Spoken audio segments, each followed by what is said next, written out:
सभी विद्यार्थियों का मेरे चैनल जीके स्टडी बेसिक में स्वागत है।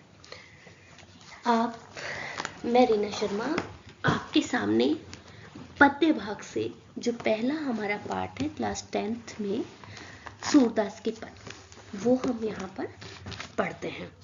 मैंने बेटा बहुत ही शॉर्ट में आप लोगों को इस चैप्टर को समझाने का प्रयास किया है, क्योंकि डेप्थ में तो आप पढ़ चुके हो, रिवीजन ले चुके हो। अब तो क्लास आपकी बिल्कुल सेकंड प्री बोर्ड देने के लिए तैयार है, तो मैंने उसको ध्यान में रखते हुए ये पार्ट बनाया। सबसे पहले हम कवि परिचय पढ़ते हैं, सूरदास जी के विषय में पढ़ते हैं कि सूरदास जी जो थे भक्तिकालीन कवियों में से श्रेष्ठ कवि रहे हैं।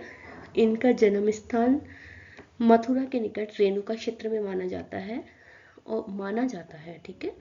महाप्रभु वल्लभाचार्य के अष्टजाग के जो शिष्य रहे हैं, जो कवि रहे हैं, उनमें से ये प्रसिद्ध कवि हैं। वात्सल्य और श्रृंगार के कवि माने जाते हैं ये। और इन्होंने इस पद्य भाग में ब्रज भाषा का प्रयोग किया है।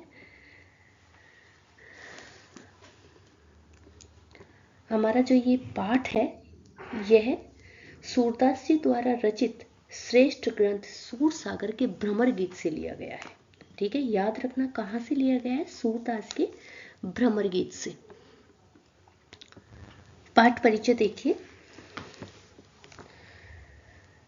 जब भगवान श्री कृष्ण मथुरा चले जाते हैं और लौट कर नहीं आते, तो गोपियां उनसे मिलने के लिए बेचैन रहती हैं।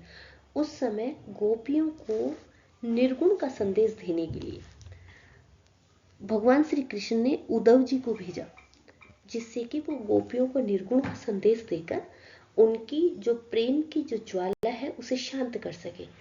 तो किसका संदेश देने आए थे? योग वैराग्य का संदेश। योग वैराग्य का संदेश जो कि निर्गुण का संदेश माना जाता है, ये संदेश लेकर उद्धव जी गोपियों के पास आए। गोपियां इस संदेश को नकार देती है और नकारते हुए उद्धव जी को कहती है कि हे उद्धव, तुम हो अति बड़भागी, अप्रस रहत स्नेह तगाते नाहिन मन अनुरागी। हे उद्धव जी, आप तो बहुत ही भाग्यशाली हैं। अप्रस मतलब अछूते, स्नेह तगाते मतलब स्नेह रूपी धागे से। हे उद्धव जी, आप तो भाग्यशाली हैं, आप तो किसी के प्रेम में अनुरक्त हुए ही नहीं, आप तो भगवान श्री कृष्ण के प्रेम में अनुरक्त नहीं हुए। अप्रस रहत स्नेह तगाते, अछूते रहे हैं स्नेह रूपी धागे से। नाहीन मन अनुरागी, आपका मन किसी के प्रेम में अनुरक्त नहीं हुआ है। किस प्रकार से? जैसे पुरीन पात रहत जल भीतर तारस देह न दागी। जिस प्रकार से पुरीन पात मतलब कमल का पत्ता, जिस प्रकार से कमल का पत्ता जल के भीतर रहता है लेकिन फिर भी उसकी देह पर दाग नहीं लगता, ये तुलना की गई है। दूसरा उदाहरण, जो जल माह तेल की गागरी बूंद न ताको लागी। जिस प्रकार से तेल लगी हुई गागर को पानी के अंदर डुबोने से उस पर पानी की एक भी बूंद नहीं ठहरती, उसी प्रकार से आप भी प्रेम की मूर्ति भगवान श्री कृष्ण के समीप रहे, लेकिन उनके प्रेम में आपका मन अनुरक्त नहीं हुआ। प्रीतिम नदी में पावन पोर्यो तृष्टिन रूप पर आगी। आपने प्रेम की नदी रूपी भगवान श्री कृष्ण के निकट रहकर भी आपकी दृष्टि उनके प्रेम में अनुरक्त नहीं हुई। और स्वयं की तुलना गोपियां किससे कर रही है? गोपियां कहती हैं, सूरदास अबला हम भूरी। सूरदास जी गोपियों के माध्यम से कह रहे हैं कि हम तो अबला हैं, भूरी भारी हैं, गुड़ चाटी जो पागी। अपनी तुलना चींटी से करते हुए और भगवान श्री कृष्ण को गुड़ के समान बताते हुए कह रही है कि जिस प्रकार से गुड़ से चींटियां प्रेम करती है और उससे इस प्रकार लिपट जाती है कि हटाने पर चाहे उनकी जान ही निकल जाए, उसी प्रकार वो भी भगवान श्री कृष्ण से प्रेम करती है।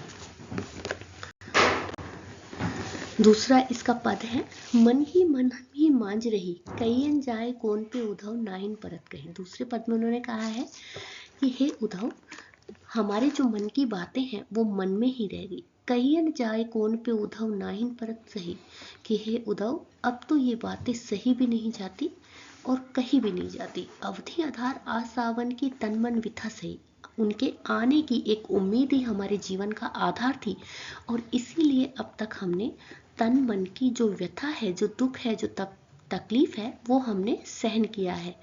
अब इन जोग संदेश सुनि सुनि विरह ने विरह धई। लेकिन आपके जो ये योग संदेश की बातें हैं, जो भगवान श्री कृष्ण ने योग संदेश की बातें हमारे लिए भेजी हैं और आप जो हमें ये सुना रहे हो, इनको सुन कर तो हम विरहनियों की विरह रूपी जो ज्वाला है वो और ज्यादा दहकने लगी है। चाहत होते गुहार तितैते उत्ते धार भी। जिस तरफ हम पुकार लगाना चाहते थे, जिस तरफ हम पुकार लगा रहे थे, उसी तरफ से ये योग संदेश हमारे लिए आया है। सूरदास अब धीर धरई क्यों मर जात न लही। सूरदास जी कहते हैं कि गोपियां उद्धव जी से कह रही है कि हे उद्धव जी, अब हम मर्यादा को किस प्रकार धारण करें और धैर्य किस प्रकार धारण करें और मर्यादा में क्यों रहें, जब भगवान श्री कृष्ण ने ही मर्यादा का पालन नहीं किया है। तीसरा पद देखिए, हमारो हरि हारिल की लकड़ी। यहाँ पे भगवान श्री कृष्ण की तुलना किससे की गई है? हारिल पक्षी के पंजों में पकड़ी हुई लकड़ी से। हारिल पक्षी की बेटा विशेषता क्या होती है कि हारिल पक्षी जो भी लकड़ी अपने पैरों में पकड़ लेता है, जब तक वो नहीं चाहता तब तक उस लकड़ी को छोड़ता नहीं है। तो उसी प्रकार से गोपियां कह रही है कि हमने भी भगवान श्री कृष्ण को अपने हृदय में धारण कर लिया है। मन क्रम वचन नंद नंदन और नंद नंदन और मतलब भगवान श्री कृष्ण नंद बाबा के जो पुत्र है, नंदन है, पुत्र है, उनको उर में हृदय में धारण कर लिया है। किससे? मन से, क्रम से, वचन से। यह दृढ़ कर पकड़ी, हमने दृढ़ता पूर्वक उन्हें अपने मन, क्रम, वचन से हृदय में धारण किया है। जागत सोवत स्वप्न दिवस निसी कान कान जकड़ी। हम तो जागते हुए, सोते हुए, सपने में भी दिन रात बस काना काना ही जपती रहती है। सुनत जोग लागत है ऐसो जो करवी ककड़ी। हे काना, हे उद्धव जी, आपकी जो ये योग संदेश की बातें हैं, जो भगवान श्री कृष्ण ने आपके माध्यम से हमारे लिए भिजवाई है और आप बहुत ही सुंदर तरीके से इनका वर्णन हमारे सामने कर रहे हैं, ये योग संदेश की बातें तो हमें कैसी लग रही है? जैसे कड़वी ककड़ी हो। उपमा अलंकार का प्रयोग किया गया है बेटा यहाँ पर भी और फर्स्ट वाले में भी। ऐसा लग रहा है जैसे हमने कोई कड़वी ककड़ी खा ली हो, और कड़वी ककड़ी कभी भी खाने योग्य नहीं होती, हमेशा उसे बाहर निकाला जाता है। तो ये भी हमारे लिए स्वीकार योग्य नहीं है। सूतो व्याधि, अब देखो दोबारा फिर उपमा अलंकार का प्रयोग किया है। सूतो व्याधि हमको ले आए। व्याधि मतलब बीमारी। ये तो एक प्रकार की बीमारी है जो आप हमारे लिए लेकर आए हैं। और ये बीमारी भी कैसी है? देखी सुनी ना करी, ना तो कभी हमने देखी है, ना सुनी है, ना कभी किसी को हुई है। यह तो सूर तिनई ले सौंपो जिनके मन चक्री। सूरदास जी कहते हैं कि गोपियां उद्धव को उलाहना देती हुई कह रही हैं कि हे उद्धव जी, यह तो आप उन्हें सौंपिए, ये जो ज्ञान योग वैराग्य का जो आप उपदेश लेकर आए हैं उन्हें सौंपिए जिनके मन चंचल हैं, चक्री रहते हैं। लेकिन हमारा मन तो बिल्कुल एकनिष्ठ है, हम तो श्री कृष्ण के प्रेम में अचल हैं, अडिग हैं। चौथा पद देखिए बेटा, हरि है राजनीति पढ़ाई। कि भगवान श्री कृष्ण ने राजनीति का पाठ पढ़ लिया है। समझी बात कहत मधुकर के समाचार सब पाए। कि हमने सब बात समझ ली है, हमने सब कुछ जान लिया है कि वो वहां बैठे बैठे ही हमारा हाल जान रहे हैं। एक तो चतुर पहले ही अब गुरु ग्रंथ पढ़ाए। कि एक तो पहले ही बहुत चतुर थे और अब उन्होंने गुरु ग्रंथ भी पढ़ लिया है। बड़ी बुद्धि जानी जो उनकी योग संदेश पढ़ा है। अब जो उनकी बुद्धि है वो बढ़ गई है और इसीलिए उन्होंने हमारे लिए उद्धव जी के साथ योग का संदेश भेजा है। उद्धव भले लोग आगे के परहित दौलत आए हैं। उद्धव जी, पहले के लोग बहुत ही अच्छे होते थे, बहुत ही भले होते थे, केवल लोगों के हित के लिए हमेशा तैयार रहते थे, तत्पर रहते थे। अब अपनो मन फेर पाए के चलत होते तो जुराए। अब उन्होंने अपना मन फेर लिया है, अब उन्होंने अपना मन फेर लिया है।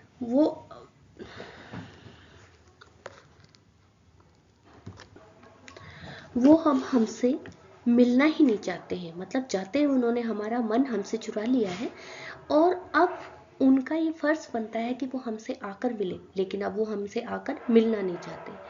गोपियां कहती है कि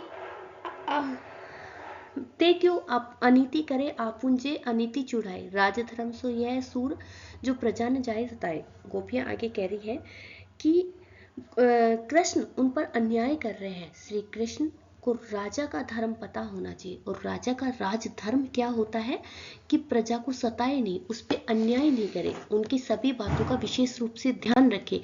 लेकिन भगवान श्री कृष्ण ही हमारे साथ अन्याय कर रहे हैं। ये आपका पाठ कंप्लीट होता है बेटा। पहला प्रश्न देखिए, ये पद कहाँ से लिए गए हैं? ये हमने शुरुआत में ही पढ़ा है कि सूर सागर के भ्रमत गीत से लिए गए हैं। दूसरा देखिए, गोपियों के अनुसार राजा का क्या कर्तव्य होना चाहिए? अभी लास्ट में बात की है हमने। नेक्स्ट, गोपियां धैर्य धारण करने में असमर्थ क्यों थी? क्योंकि भगवान श्री कृष्ण ने अपनी मर्यादा का पालन नहीं किया था, इसलिए अब वो भी धैर्य धारण नहीं कर सकती। गोपियों ने प्रभु को किसके समान बताया है? हारिल पक्षी के समान बताया है। गोपियां किसे बड़ा भाग्यवान बता रही है? उद्धव जी को। क्यों बता रही है? क्योंकि प्रेम की प्रतिमूर्ति भगवान श्री कृष्ण के समीप रहे और फिर भी उनके प्रेम में अनुरक्त नहीं हुए। ये दो प्रश्न आपके सामने। गोपियां क्या तर्क देकर स्वयं को निर्गुण ब्रह्म की आराधना करने में असमर्थ सिद्ध करती है? पढ़ा है आप लोगों ने अभी कि मन क्रम वचन से दृढ़ता पूर्वक भगवान श्री कृष्ण को अपने हृदय में धारण किया हुआ है। तो आपकी ये जो योग वैराग्य की बातें हैं, ये तो हमारे लिए कड़वी ककड़ी के समान है, एक बीमारी के समान है, जिसे हम स्वीकार नहीं कर सकती। सूरदास के पद के अनुसार गोपियों को ऐसा क्यों लगा कि कृष्ण ने राजनीति पढ़ ली है? तो ये प्रश्न आपके सामने है। राजनीति का पाठ पढ़ लिया है, क्यों लगा? क्योंकि राजधर्म नहीं निभा रहे हैं, वो गोपियों को संतुष्ट करना चाहते हैं योग वैराग्य का ज्ञान दे करके, और जिससे उद्धव जी भी अपने योग वैराग्य का प्रचार कर सके। तो ये प्रश्न आपके सामने है बेटा। ये चैप्टर हमारा कंप्लीट होता है। आपको अगर इससे संबंधित पीडीएफ चाहिए तो आप मेरे टेलीग्राम लिंक पर जाइए, वहाँ से आप डाउनलोड कर सकते हैं। और मेरी ये जो छोटी सी कोशिश है, ये प्रयास है, आपको अच्छा लगा हो, आपके लिए हेल्पफुल हो, तो आप मेरे चैनल को लाइक कीजिए, शेयर कीजिए, सब्सक्राइब कीजिए। धन्यवाद।